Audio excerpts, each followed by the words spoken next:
यमुना जी तो कारी कारी राधा गोरी गोरी।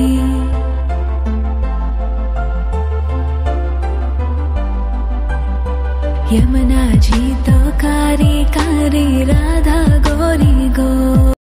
জয় রাধে। সবাই কেমন আছো? আশা করি সবাই সুস্থ এবং ভালো রয়েছো। চলো, আমি গোপাল সোনাকে স্নান টান করিয়ে নিয়েছি। এখন সুন্দর করে ফুল দিয়ে সাজিয়ে গোপাল সোনাকে সেবা দিই। চলো। একজন কমেন্টে বলেছে, গোপাল পুজো বাৎসল্যভাবে, রাধা কৃষ্ণ মধুর ভাব। আপনি তো একই সিংহাসনে সব রেখে সব ভাবের চচ্চড়ি বানিয়ে দিয়েছেন।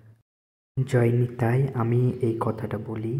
আমার গোপু সোনার মধ্যে আমি সব ঠাকুরকে দেখতে পাই। আমি কোনো ঠাকুরকে আলাদা ভাবি না, সব ঠাকুরকে একই ভাবি।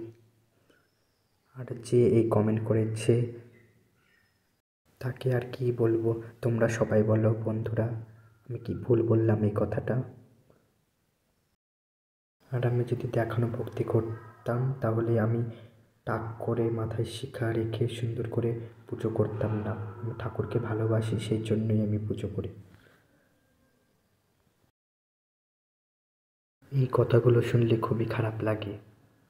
যদি ভালো না লাগে তাহলে আমার ভিডিও দেখো না। আমি তো জোর করছি না আমার ভিডিও দেখার জন্য। তার জন্য উল্টোপাল্টা কমেন্ট করো না। যদি আমার পুজো করায় যদি ভুল ত্রুটি হয়ে থাকে সেগুলো ভালো করে বলো, ওভাবে বলো না টাকা ইনকাম করার জন্য ইউটিউব করো। বন্ধুরা, তোমরা বললো আমি কি কিছু ভুল বললাম? यमुना जी तो कारी कारी राधा गोरी गोरी।